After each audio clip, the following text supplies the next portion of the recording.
number 388 in the Indicator series is The Kiss Before the Mirror. And this was one of those films where I knew nothing about, just threw it on and was kind of curious as to where it was going to go. And it starts off with a woman meeting her lover.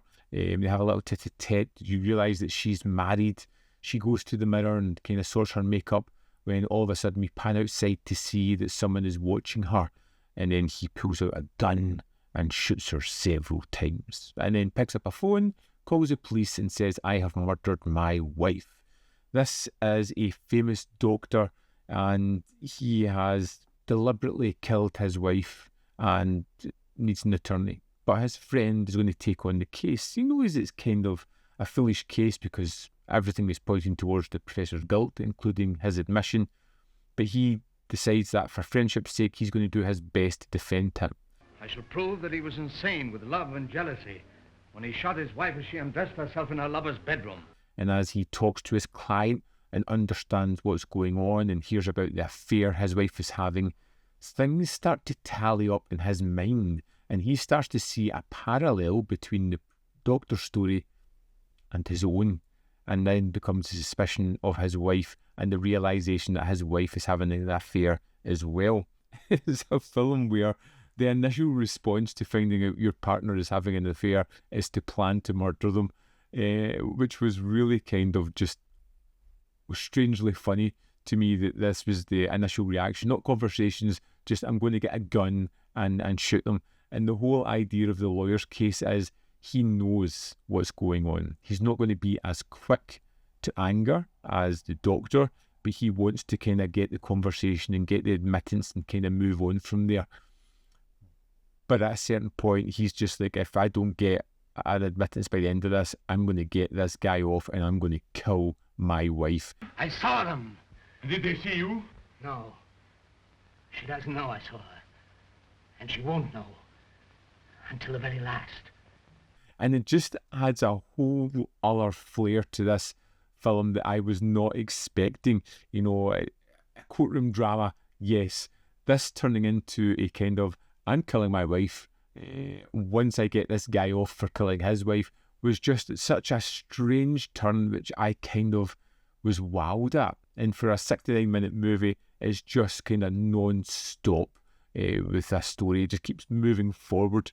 Every now and again, you get a small pause, but it's just to enrich the characters or the situation. The whole relationship between the lawyer and his wife was terrific because there is this whole, she's up to no good. She suspects that her husband may know, her husband knows that she's up to no good, and we're stuck in the middle, and we're just like, are they going to fix this, or is it just going to implode at the end of it? Either way, it was going to be entertaining, and I was just thrilled by this one. "Have you a revolver?" "Yes." "Loaded?"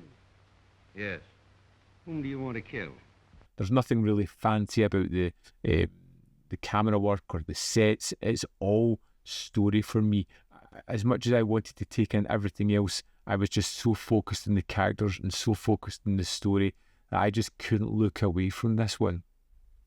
I was so engaged with what was going on. I was really curious about where this one was going to go because I'm so used to the films with this time kind of having a happy-ish ending of sorts, but this just seemed like there was, not going to be a happy ending of sorts.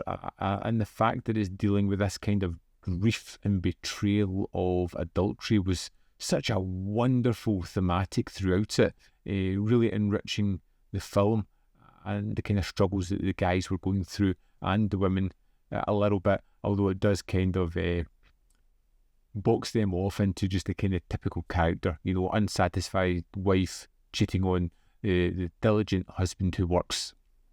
Other than that, I thought The Kiss Before the Mirror was absolutely fantastic. It was such a great film, such a surprising story that evolved in different ways. I enjoyed the characters and the performances. I enjoyed the way the film tied itself up. I wasn't sure how it was going to wrap everything up, but I felt it done it in a really interesting way. And it was just a kind of fun film. I highly recommend The Kiss Before the Mirror. If you get a chance, pick it up. It was a wonderful film. Surprising. If you've seen it, I'd love to know your thoughts on this one, whether you loved it, hated it, or fell somewhere in the middle. As always, there is more content up here.